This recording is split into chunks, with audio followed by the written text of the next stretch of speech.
Laser machine से पथरी का ऑपरेशन कराना हो या घुटने कूल्हे का ट्रांसप्लांट, अत्याधुनिक मॉड्यूलर ओटी के साथ आपकी सेवा में 24 घंटे हाजिर।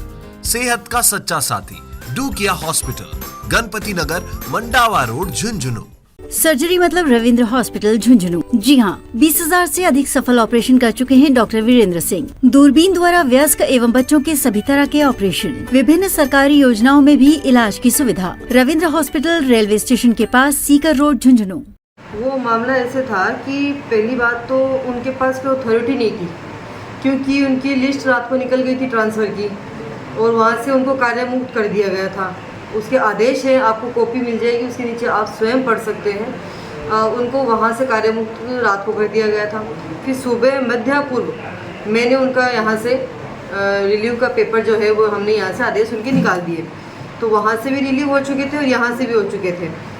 उसके बाद कुर्सी पे आते हैं, ज़ोर ज़बरदस्ती आई थी कुर्सी में, जबकि उनका वहाँ कोई राइट ही नहीं था वो चैम्बर में बैठने का।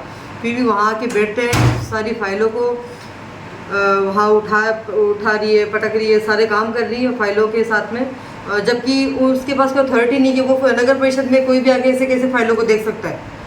तो पहले तो उन फाइलों के साथ क्या किया वो हमें अब पता चलेगा जब हम उन फाइलों को चेक करेंगे कि वो उनमें साथ क्या करके गई है। फिर उसके बाद जब उनको ये शायद वो तो उनका तो यही स्टेटमेंट था कि शायद उनकी ईगो हर्ट हो गई होगी, हमने रिलीव कैसे किया है ऐसे, जबकि एज ए पावर हम ये चीज़ हमने की थी, अदर हमने कुछ नहीं किया। हमने जो आदेशों की पालना करके ही हर चीज़ कर रहे थे।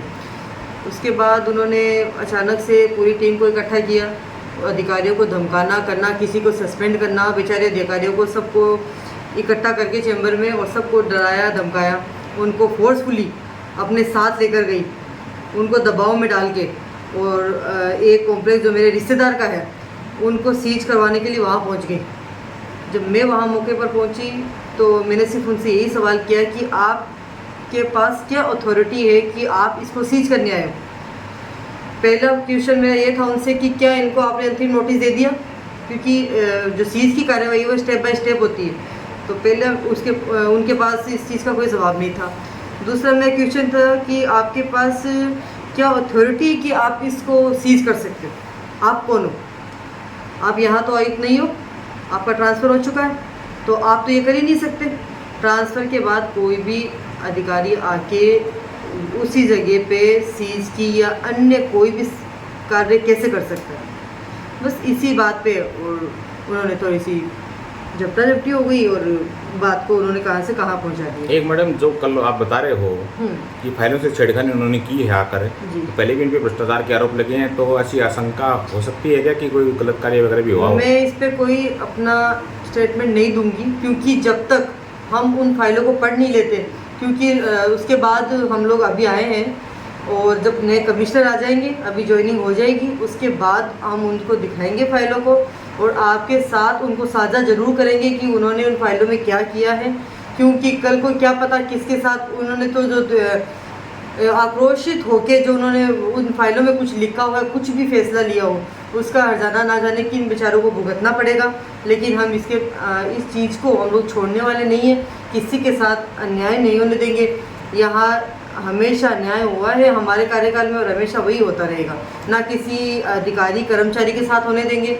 उनको सस्पेंड ऑर्डर निकला है, हम लोग उनको सस्पेंड नहीं होने देंगे, और ना ही उन्होंने जो छेड़खानी की है उनमें हम उनका जो मकसद था उसमें छेड़खानी करने का, उसको कामयाब होने देंगे। आप बता रहे हो एक भी नोटिस जारी नहीं किया गया बिल्डिंग के लिए? नोटिस एक जारी किया है, लेकिन सीज की कार्यवाही अंतिम नोटिस मीन्स 3 नोटिस देने के बाद होता है, स्टेप बाय स्टेप। उन्होंने पहले नोटिस में ही और सेकंड नोटिस, थर्ड नोटिस कुछ नहीं, अगले को इन्फॉर्म नहीं, कुछ नहीं, और डायरेक्ट वहाँ जेसीबी, और वहाँ आप जनता वहाँ मौजूद थी हज़ारों की भीड़ में, आप किसी से पूछ सकते हो, वहाँ आपके पास भी आप खुद भी वहाँ उपस्थित थे कि कोई जानकारी नहीं, कुछ नहीं, अचानक उनके ऊपर अगर हमला कर देते, अगर यही चीज़ करनी थी तो मेरा जो खुद की जो एक माइंड है उससे अगर बात करूँ तो उसमें तो फिर ये था कि अपन जब करना ही था तो अपन सारे काम करें, लेकिन किसी के साथ पर्सनल लड़ाई अपन किसी और पे निकाले तो ये चीज़ तो गलत है।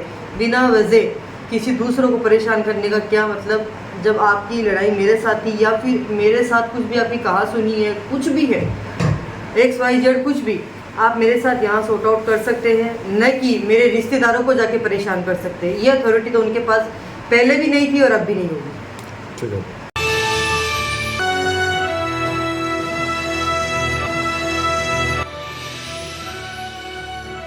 ये है शेखावाटी लाइव, धड़कन शेखावाटी की